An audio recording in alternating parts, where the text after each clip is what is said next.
여러분 환영합니다. 어서 오세요.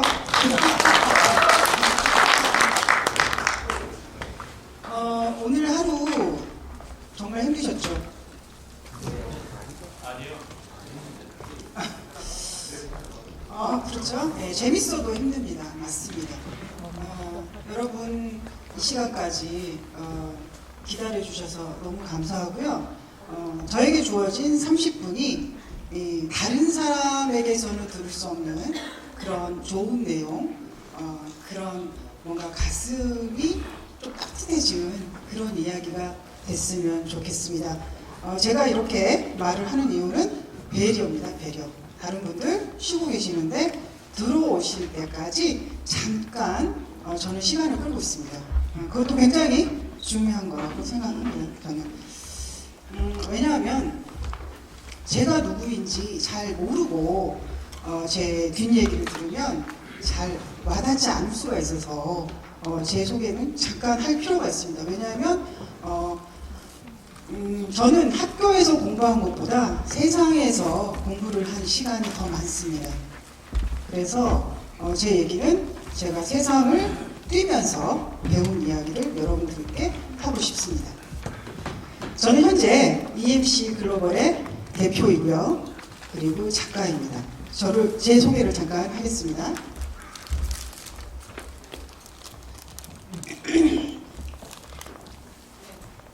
이게 제 책인데요. 예. 책의 내용은 하이힐을 신고 납품하던 김 과장이 어떻게 17개 명함 가진 CEO가 됐을까입니다. 이 책의 내용에, 책의 제목에 책의 중요한 내용이 담겨 있습니다. 그래서 많은 분들이 궁금해 하십니다. 어떻게 17개 명함이냐라고 얘기를 하십니다. 제 명함은 성장의 기록입니다. 제가 모두 지금 현재 17개를 현재 가지고 있는 게 아니라 예전에부터 지금까지 가지고 있는 모든 명함을 아이가 성장하듯이 기록한 것입니다. 그래서 저희 대표적인 명함 중에 몇 가지를 소개를 하겠습니다. 저는 전자부품 제조회사에서 해외 영업을 했습니다.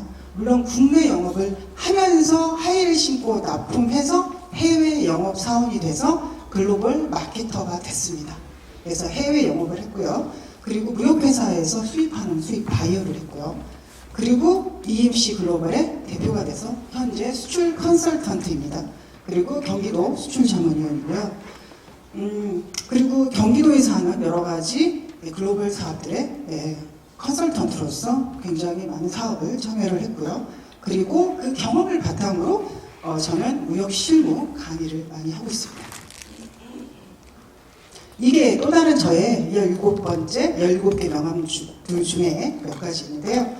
저는 제가 수출 컨설팅 하는 기업의 글로벌 마케팅 이사를 하고 있습니다. 그래서 제가 컨설팅하는 기업들의 글로벌 마케팅 이사의 명함이 또 이렇게 많습니다. 저의 여권입니다. 제 여권. 제가 이 여권을 저는 전 세계를 수출을 하기 위해 글로벌 세일즈를 하기 위해 전 세계를 다니면서 친구가 딱 둘 있었습니다. 제 여권과 그리고 제 명함이었습니다. 왜냐하면 출장을 저는 혼자 다녔습니다. 그래서 이게 제 친구였고요. 이게 제가 그동안에 수없이 많이 전 세계를 다니면서 탔던 그런 비행기 표들인데요. 잃어버린 것도 많고 가지고 있는 것들입니다. 그리고 제가 만났던 수많은 세계 바이어들입니다. 그래서 저는 저의 애장품은 이 세 개라고 말씀드립니다. 여권, 비행기표, 바이어 명함. 왜냐하면은 수많은 이제 언론사에서 저를 주목하기 시작하면서 인터뷰를 했을 때 애장품이 뭐냐고 저에게 물어보신 기자분들이 있으셨어요. 그래서 저는 이 세 개라고 말씀을 드렸고 상당히 인상적이었던 것 같습니다. 이렇게 제가 바이어들 만나서 상담을 하고요. 또 이렇게 만나서 계약도 하고요. 또 이렇게 만나서 계약도 하고 했습니다. 그리고 그 경험을 바탕으로 이렇게 무역에 대한 강의를 하고요. 그리고 또 이렇게 무역 강의를 다양한 기관에서 했습니다. 그리고 그 모든 경험을 바탕으로 해서 쓴 책이 바로 아까 조금 전에 말씀드린 그 책입니다. 그래서 저는 이렇게 작가가 되고, 그래서 출판기념회를 했고, 이렇게 하의를 벗고 했습니다. 하의를 벗고 하는, 그 자리에서 하의를 벗고 출판기념회를 해서 또 한 번 이슈가 됐던 적이 있습니다.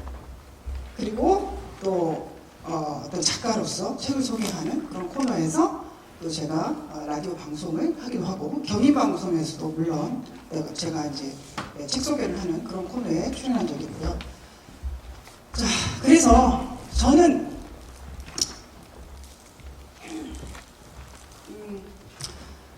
저렇게 전 세계를 다니면서 세상을 배웠습니다. 저는 책에서 배우는 게 아닙니다. 제가 앉아서 공부하는 기간보다 세상에서 배운 시간이 더 많습니다. 그래서 저는 전 세계에 수많은 사람들을 만나면서 세상이 어떤 건지, 글로벌 비즈니스를 어떻게 해야 되는지 그들에게 배웠습니다. 그들에게. 그리고 내가 어떤 사람이 돼야 되는지 끊임없이 스스로에게 묻게 했습니다. 그리고 선택하겠습니다. 당신은 어떤 사람이야? 어떤 사람이 되고 싶어? 당신의 그 기준은 뭐야? 라고 끊임없이 저에게 물었습니다. 그 모든 기준은 책에 담겨 있습니다. 저는 그래서 제가 세상에서 배운 것들을 여러분에게 말씀드리고 싶은 것입니다. 그래서 말씀드리고 싶습니다. 왜 좋은 사람이 되어야 하느냐? 왜냐하면 저는 그렇게 수많은 사람들을 만나면서, 글로벌에서 수많은 기업들, 담당자들, 외국 사람들을 만나면서 좋은 사람이 되어야만 한다는 것을 배웠습니다. 깨달은, 그 현장에서 부딪히면서 깨달은 거죠. 그 얘기를, 정말 저는 그 얘기가 중요하다고 생각하고요. 얘기를 해드리고 싶어서 이 자리에 섰습니다. 여러분 어떤 사람 좋아하세요? 네, 저도 잘생긴 분을 좋아합니다. 똑같죠? 네. 제가 생각했을 때는 모두 거의 대부분 비슷할 거라고 생각합니다. 고민을 잘 들어준다. 공감 잘해준다. 내가 잘못해도 내 편 들어준다. 그렇죠? 같이 욕해준다. 내가 원하는 것을 잘한다. 내가 말하지 않아도 내 마음을 이해한다. 여러분 거의 대부분 그러지 않을까요? 저는 그럴 거라고 생각합니다. 네, 정말 사람 마음은 굉장히 비슷하거든요. 그럼 어떤 사람 싫어하세요? 자기 말만 한다. 공감이 안 된다. 말을 했는데 공감이 안 된다. 남 탓을 자꾸 한다. 내가 잘못하면 누구 편을 들어주죠?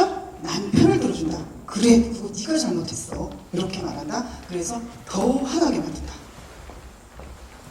내가 원하는 것을 잘 모른다. 나는 내가 원하는 것을 얘기했어요? 1시간 동안 얘기했어요? 그런데 물어봐요. 그래서 네가 원하는 게 뭐야? 이렇게 물어봅니다. 속 터지죠? 말해도 내 마음을 잘 모른다. 말했어요. 계속 말했어요. 난 이제까지 1년 동안 2년 동안 난 내가 원하는 거 계속 말했어요. 근데 계속 몰라요. 계속 모르고 내가 원하는 것이 아니라 그가 원하는 걸 계속 얘기하는 거죠. 당신이 원하는 거엔 관심 없어. 이런 거죠. 그리고 이 모든 것을 다 합해서 우리는 뭐라고 얘기합니까? 이기적이다라고 얘기하죠. 이기적이다. 근데 그 이기적이다가 우리는 구체적으로 표현할 때 굉장히 실제로 구체적으로 그거를 형성할 때 좀 힘들어합니다. 그래서 제가 단어를 나열해서 설명을 해봤습니다. 그렇다면 어떤 사람이 되고 싶은가? 저는 그것을 우리가 굉장히 진지하게 고민해야 된다고 생각을 합니다. 내가 좋아하는 사람이 분명히 있고 내가 싫어하는 사람이 분명히 있습니다. 그렇다면 나는 과연 어떤 사람이 될 것인가 한 번쯤은 생각해 봐야 된다고 생각합니다. 남에게 나의 기준은 정확하게 있죠. 내가 싫어하는 사람과 좋아하는 사람이 명확하게 있으면서 과연 나는 어떤 사람이 될 것인가에 대해서 고민하지 않고 그 사람이 좋다 나쁘다 평가만 한다는 것은 어려운 얘기라는 거죠. 어떤 사람이 되고 싶은가? 인정받고 싶은 욕구가 있습니다. 인정받고 싶습니다. 사랑받는 사람이 되고 싶습니다. 능력 있는 사람 되고 싶죠? 네. 함께 일하고 싶은 사람이 되고 싶습니다. 그리고 좋은 사람이 되고 싶습니다. 우리는 좋은 사람이 되고 싶은가? 좋은 사람이 되고 싶은 건가? 잘 모를 때가 많습니다. 왜냐하면 좋은 사람에 대한 이미지가 사회적으로나 나에게 별로 좋았던 적이 별로 없으니까요. 그래서 과연 좋은 사람이 되고 싶다 이런 생각을 하는 사람이 얼마나 될지 그것은 잘 모르겠으나 한번 오늘 생각해 볼 필요가 있다고 생각을 합니다. 좋은 사람은 어떤 사람일까? 네, 오늘 함께 생각해보는 시간을 갖겠습니다. 우리가 일반적으로 생각하는 좋은 사람은 착하다, 만만하다, 부탁을 잘 들어준다, 그리고 친절하다, 정이 많다, 따뜻하다. 그런데 이런 이미지가 과연 여러분에게 좋은 이미지로 들리세요? 아니죠? 왜냐하면 세상은 좋은 사람이 되지 말라고 강요합니다. 좋은 사람 되면 너 바보 돼. 너 이용당해. 그러니까 너 좋은 사람 되면 안 돼. 너 사람이 너무 좋아서 그래. 라고 하면서 좋은 사람 되지 말라고 합니다. 그래서 나는 좋은 사람이 되고 싶은데 좋은 사람이 되면 바보가 되는 것 같으니까 좋은 사람이 되면 안 될 것 같은 거죠. 그런 딜레마 속에 우리는 선택의 순간에 빠져 있을 수 있습니다. 그래서 저는 굉장히 중요하다고 생각합니다. 우리는 좋은 사람에 대해서 정말 진지한 고민을 한 적이 있는가? 그것이 굉장히 중요한데도 그런 기회가 거의 없기 때문에 생각해 보는 거죠. 자, 그렇다면 우리가 무언가를 선택을 할 때 그 선택을 보면 그 사람이 어떤 사람인지 우리는 그 사람의 컬러, 색깔을 볼 수 있을 거라고 생각합니다. 그래서 우리가 그 사람이 어떤 사람인지 판단하기 어려울 때 어떤 순간에 그 사람의 선택을 보면 우리는 그 사람이 어떤 사람인지 진짜인지 가짜인지 내가 생각했던 사람인지 아닌지를 판단할 수 있다는 거죠. 그래서 이렇게 가정을 해보겠습니다. 항공기 정비사라면 어떻게 할까? 나사를 하나 잃어버렸다. 어떤 선택을 할 것인가 하는 거죠. 자, 항공기 정비사가 굉장히 중요한 역할을 하는데요. 항공기에도 나사가 들어갑니다. 굉장히 작은 나사가 들어가는데 그 나사가 예를 들어서 공중으로 이제 중력이 달라지기 때문에 비행기가 뜨면 나사가 풀릴 수 있습니다. 그럼 그 나사가 풀리면 엔진에 들어가죠. 그 엔진이 정지하면서 추락할 수 있습니다. 굉장히 위험하거든요. 그런데 항공기 정비사가 그러한 것을 알면도 불구하고 어떤 선택을 할 것인가 하는 거죠. 최근에도 중국의 어떤 모 항공사에서 승객들이 동전을 항공기로 던져가지고 그래가지고 그 비상 점검을 다시 해야 돼서 승객이 다 내리고 그런 사건이 몇 번 있었습니다. 그런 사고가.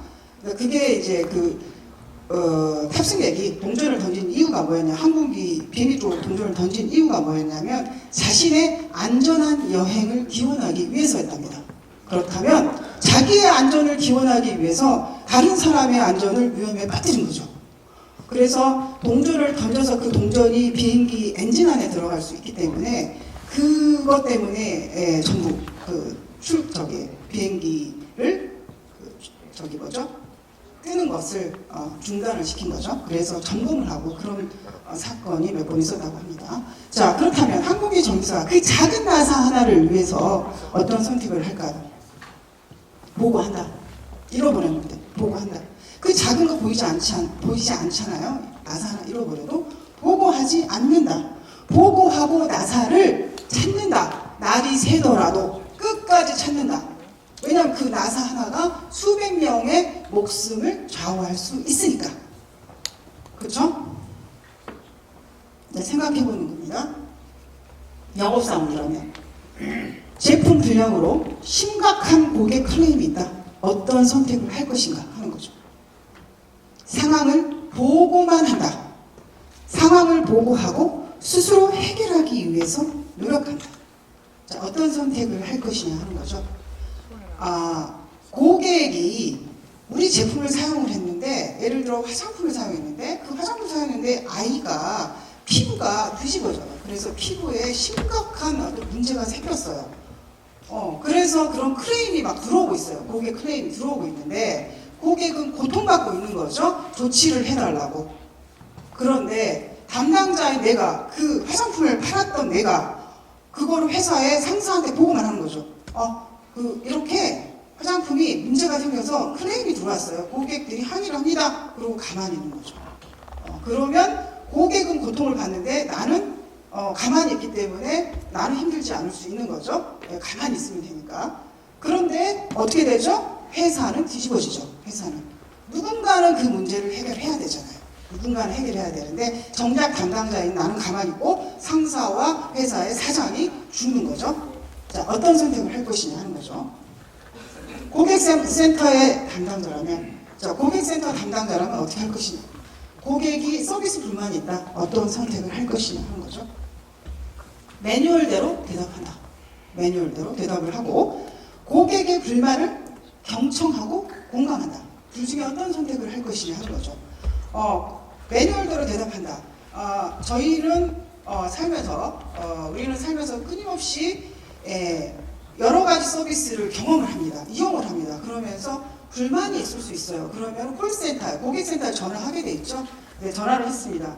고객센터의 담당자가 나는 굉장히 고통스럽고 너무 힘들어서 연락을 했는데 고객센터 담당자가 얘기합니다. 고객님, 저희 본사의 정책이 그렇습니다. 매뉴얼대로 얘기를 합니다. 죄송합니다만 고객님, 저희 회사의 정책은 그래서요. 라고 얘기합니다. 여러분 어떠신가요? 그럴 때 굉장히 저는 여러 번 그런 경우를 겪어봤는데요. 굉장히 답답하고요. 내 고통을 정작 서비스를 제공하는 곳에서, 상품을 제공하는 곳에서 나의 고통을 모르겠다라고 하면 정말 미칠 것 같을 때가 많습니다. 외면하니까, 나의 고통을 외면하니까. 그런데 그렇게 매뉴얼대로만 대답을 할 것이냐, 아니면 그러신가요? 정말로 답답하고 정말로 힘드셨겠네요. 제가 확인하고 연락을 드리겠습니다. 라고 얘기하는 거하고 매뉴얼대로만 대답하는 거하고 어떤 선택을 할 것이냐 하는 거죠. 원칙적으로만 얘기한다면 본사의 지침대로 매뉴얼대로 얘기할 수 있겠죠. 선택의 기준이 어떤 것이냐 하는 거죠. 그럴 때 선택의 기준이 나에게 골치 아픈 일인가? 이런 생각을 하는 거죠. 그리고 나에게 골치 아픈 일인가? 그리고 내가 손해보는 일인가를 생각하겠죠. 그 선택해야 되는 그 상황에서 기준이 있겠죠. 기준이. 또 어떤 게 있을까요? 나에게 이익이 되는가? 나에게 이익이 되는가 보고 내가 책임져야 하는가? 정확하게 얘기하면 내가 꼭 책임져야 하는가? 나만 꼭 책임져야 하는가? 이런 거겠죠. 내가 꼭 책임져야 돼? 나만 꼭 책임져야 돼? 어떤 의미냐면 책임을 전가하고 싶은 그런 마음이 있기 때문이에요. 사람들. 그래서 이런 생각을 하게 되는 거죠. 선택의 기준이. 선택에 영향을 주는 것은 어떤 것일까요? 그 선택을 할 때 뭔가 어떤 나의 생각에 영향을 주는 게 있겠죠? 어떤 생각을 할까요? 나만 행복하면 된다. 나만 돈을 벌면 된다. 나만 손해를 안 보면 된다. 나만 고통스럽지 않으면 된다. 한마디로 뭐냐면 나만 힘들지 않으면 돼. 상대방은 고통스럽고 어렵고 그래도 나는 모르겠어. 나만 골치 아프지 않으면 돼. 나만 힘들지 않으면 돼. 라는 생각으로 어떤 뭔가를 선택하게 된다는 거죠. 선택의 기준이 또 어떤 게 있을까요? 자, 이것은 선택의 기준이 나에게 골치 아픈 일인가? 내가 손해보는 일인가? 나에게 이익이 되는 일인가? 내가 책임져야 되는가? 이런 선택을 이런 기준이 선택의 기준인 사람들은 첫 번째 선택을 하는 사람들이겠죠? 이런 사람들이겠죠? 보고하지 않는다. 또 상황을 보고만 한다. 매뉴얼대로 대답한다. 이런 사람들의 전형적인 선택의 기준, 그리고 그 선택을 하게끔 영향을 미치는 사고, 생각이라고 생각을 합니다. 자, 그렇다면 두 번째 선택을 하는 사람들, 그런 사람들. 자, 항공정비사가 나사 하나를 찾기 위해서 끝까지 책임을 두고 나사를 찾는다. 그리고 영업사원이 고객 클레임을 해결하기 위해서 보고하고 끝까지 책임지기 위해서 노력한다. 그리고 서비스 센터 직원이 고객의 또 불만을 경청하고 공감한다. 이런 사람들의 선택의 기준이 무엇일까요? 과연 모두를 위한 최선인가? 라는 기준으로 선택을 하겠죠. 과연 모두에게 이익이 되는가? 라는 기준을 보겠죠. 모두를 위해 끝까지 책임질 것인가? 모두를 위해서 끝까지 책임질 것인가? 나를 위해서가 아니라 모두를 위해서, 나와 당신을 위해서, 우리 모두를 위해서 끝까지 책임질 것인가를 선택의 기준으로 삼는 거죠. 어려운 선택을 하는 사람들의 선택 기준입니다. 그렇다면 그 사람들이 또 이런 생각을 하겠죠. 선택 기준이 이런 게 있겠죠. 함께 행복해질 수 있을까? 함께 성장하고 발전할 수 있을까? 이런 것을 선택의 기준으로 삼는 사람들은 어려운 선택을 합니다. 어려운 선택. 자기가 책임져야 하는 선택을 합니다. 그런 사람들이 자신의 그런 선택에 영향을 주는 것이 어떤 것들이 있을까요? 함께 행복했으면 좋겠어. 나만 행복해하는 게 아니라 당신만 행복한 게 아니라 우리 같이 행복했으면 좋겠어. 이런 생각을 하는 거죠. 예를 들어서 항공정비사가 나사 하나를 묵인하고 비행기를 사인해서 비행기를 띄웠어요. 그랬을 때 그 항공사고로 수많은 사람이 죽습니다.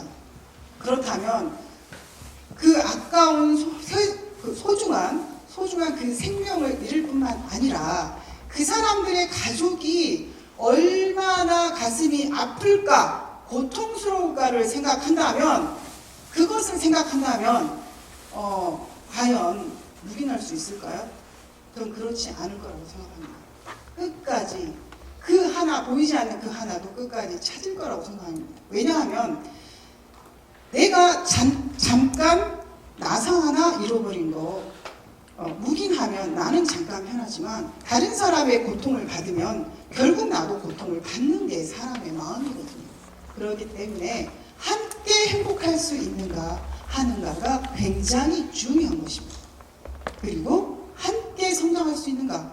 자, 예를 들어서 서비스 센터 직원이 매뉴얼대로 얘기했습니다.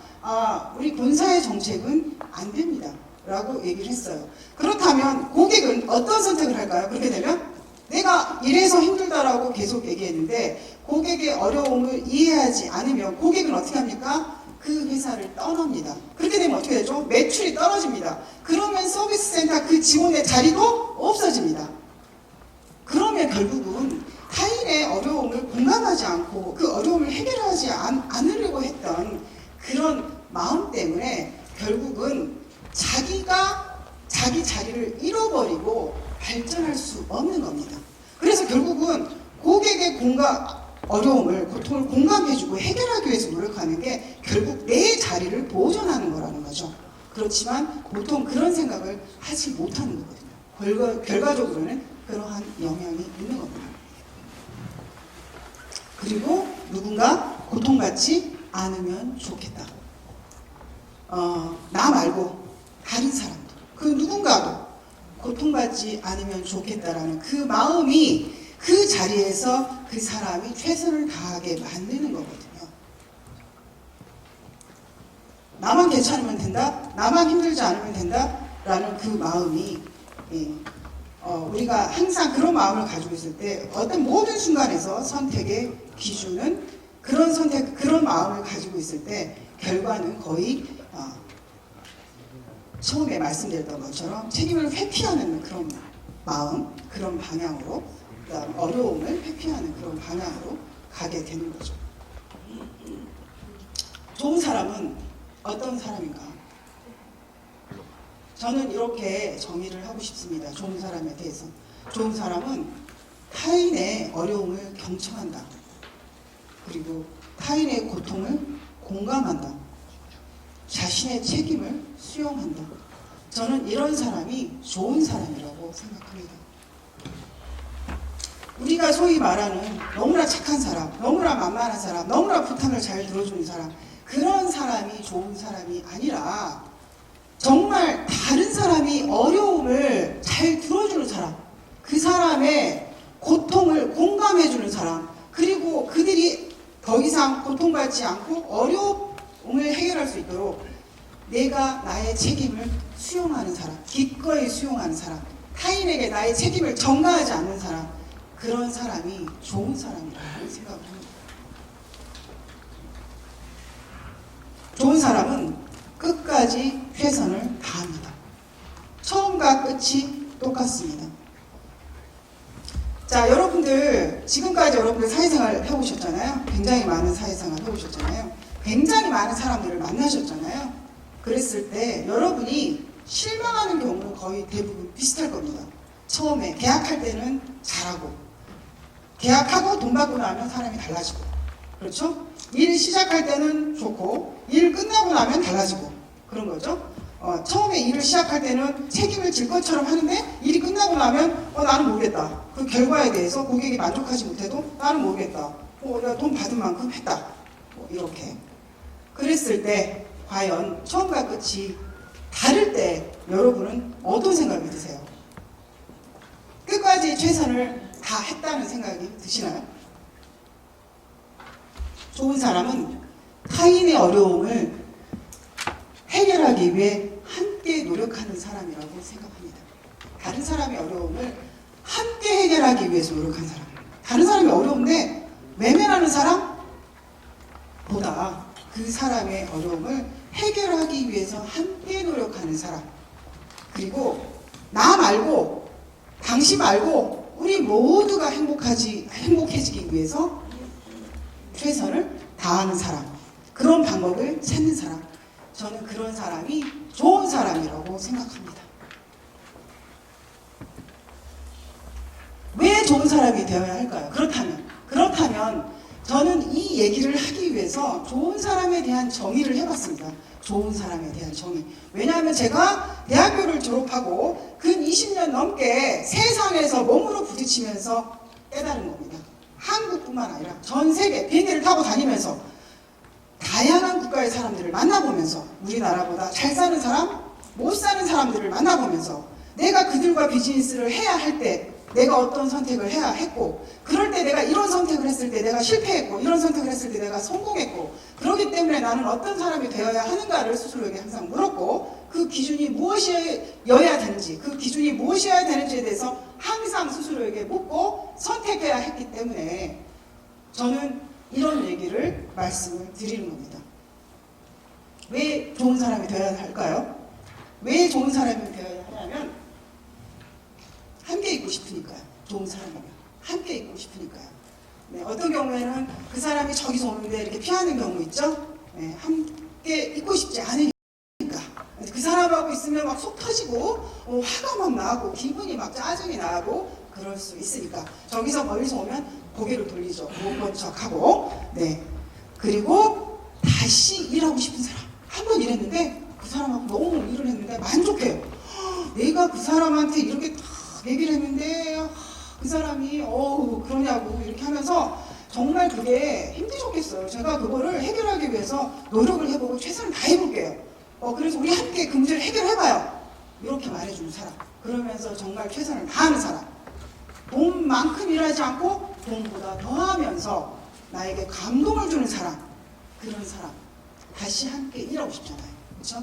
어떤 사람 한 번 일했는데 다시는 일하고 싶지 않은 사람 있습니다. 여러분 다 겪어보셨을 거예요. 그 집 다시 가고 싶지 않은지, 그 사람하고 다시 일하고 싶지 않은지, 그 회사하고 다시 일하고 싶지 않은 회사 분명히 있습니다. 그렇지만 좋은 사람은 그 그 사람하고 다시 함께 일하고 싶어요. 분명합니다. 그건 분명한 사실입니다. 그리고 어려운 일을 맡기고 싶습니다. 예를 들어서 여러분이 정말 어려운 상담을 해야 돼요. 변호사하고. 그렇죠?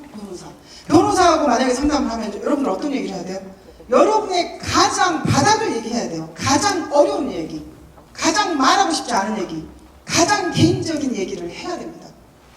그런데 그 사람이 과연 믿을 수 있는 사람인가? 좋은 사람인가? 여러분 잘 모르면 그 사람하고 상담하는 게 주저되지 않으세요? 그럴 수 있습니다.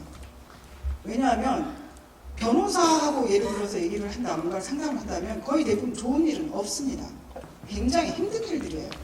그렇기 때문에 그런 어려운 얘기를 함께 할 수 있는 사람, 그런 어려운 일을 믿고 맡길 수 있는 사람, 그런 사람이어야 된다.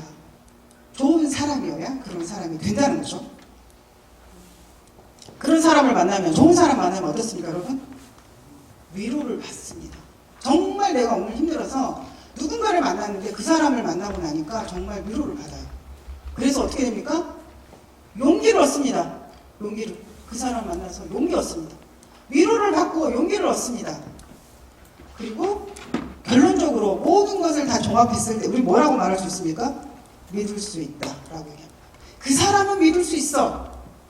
그래서 믿을 수 있는 사람이 좋은 사람이야 라고 얘기하면 여러분 와닿지 않으시잖아요. 그렇죠? 그래서 저 한마디를 하기 위해서 계속 설명한 겁니다. 믿을 수 있다. 결국은 믿을 수 있다라는 말에 이것도 포함되어 있습니다. 당신은 당신의 이익만을 보는 사람은 아니야. 당신은 당신만을 위해서 일하는 사람은 아니야. 당신은 당신만 행복하기 위해서 사는 사람은 아니야. 그래서 나는 당신이 좋아. 좋으니까 좋은 사람이야. 그래서 난 당신을 믿어. 그래서 함께 일하고 싶어. 그래서 함께 있고 싶어. 이런 사람. 여러분 그런 사람 되고 싶지 않으세요? 누군가 제안을 하는 거예요. 우리 회사하고 일을 해보시겠어요? 이런 일이 있는데 좀 도와주시겠어요? 함께 하시겠어요? 이런 사람. 그렇다면 왜? 저는 이런 질문을 하고 싶습니다. 이런 질문을 하고 싶어요. 왜 똑똑한 이기주의자는 환영받지 못하는가? 결국은 저는 이 얘기를 하고 싶습니다. 왜 똑똑한 이기주의자는 환영받지 못하는가? 많이 배웠고 아는 게 많고 누구보다 똑똑한데 환영을 받지 못해요. 누구도 같이 일하자고 하지 않아요. 누구도 같이 있고 싶어 하지 않아요. 그 사람하고 함께 있고 싶어 하지 않아요. 그렇다면 그 사람은 이제까지 인생을 살면서 어떻게 살았는지 짐작할 수 있겠죠. 짐작할 수 있겠죠. 정말 똑똑한데? 정말 능력 있고 똑똑한데? 그 사람하고는 괜히 뭔가 있으면 불편하고 일을 맡기자니 좀 찝찝하고 그런 사람, 환영받지 못하는 사람이 되는가 고민을 해봐야 되는 거죠. 그래서 앞으로의 시대가 원하는 사람은 똑똑한 이기주의자는 환영받지 못하는 시대가 된다라고 수많은 전문가들이 얘기를 합니다. 그것이 곧 여러분이 여기에 함께 모여있는 이유이기도 합니다. 안전한 문화를 만드는 것. 여러분들이 이 자리에 있는 이유이기도 합니다. 나만 빨리 탈출하면 돼. 나만 편하면 돼. 라는 것이 결국 여러분 모든 사람의 안전에도 치명적인 영향을 준다는 거죠.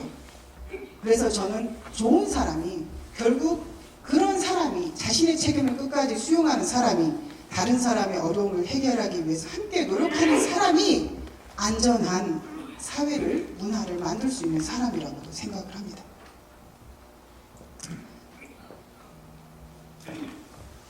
제가 대학생들의 멘토로서 인터뷰를 한 적이 있습니다. 외대 대학생을 제가 만나서 인터뷰를 한 적이 있었습니다. 그 학생들, 외대생들은 이제 여러분도 아시겠지만 외국어를 전공하는 학생들이에요. 거의 대부분이 외국어를 전공하는 학생들은 이 학생들은 앞으로의 그 진로로 계속 간다면 글로벌 문화와 글로벌 시대에서 살아야 되는 그런 학생들이죠. 글로벌 비즈니스나 글로벌 사업이나 뭔가 글로벌한 일을 해야 되는, 세계를 상대로 하는 뭔가를 해야 되는 그런 학생들이죠. 그 진로로 그대로 간다면. 그래서 그 대학생이 이렇게 물어보더라고요. 인터뷰가 끝나고 마지막으로 학생들에게 무슨 말을 해주고 싶냐라고 얘기를 하더라고요. 저는 그래서 이렇게 말했습니다. 영어 단어를 하나 더 외우기 위해서 노력하기보다는 어떤 사람이 될지 스스로 고민하고 선택해야 한다. 그래서 좋은 사람이 되어라 라고 얘기했습니다. 좋은 사람이 되어야 한다. 글로벌 비즈니스를 하고 싶다고? 그래서 나에게 뭔가 노하우나 특별한 테크닉이 있냐고? 비밀이 있냐고? 그걸 묻고 싶어? 그런 건 없다. 좋은 사람이 되어야 한다. 그래야 여러분들이 진출하고자 하는 세계 시장에서 살아남는다. 함께 일하고 싶은 파트너가 된다. 함께 일하고 싶은 거래처가 된다. 함께 같이 하고 싶은 그런 동료가 된다. 그러니 여러분들은 영어 단어 하나 더 외우기보다는 좋은 사람이 되어라. 그런 얘기를 했습니다. 여러분은 좋은 사람입니까? 저는 그걸 묻고 싶습니다. 여러분, 이 생각을 한번 해보시는 그런 시간이 됐기를 바랍니다. 감사합니다.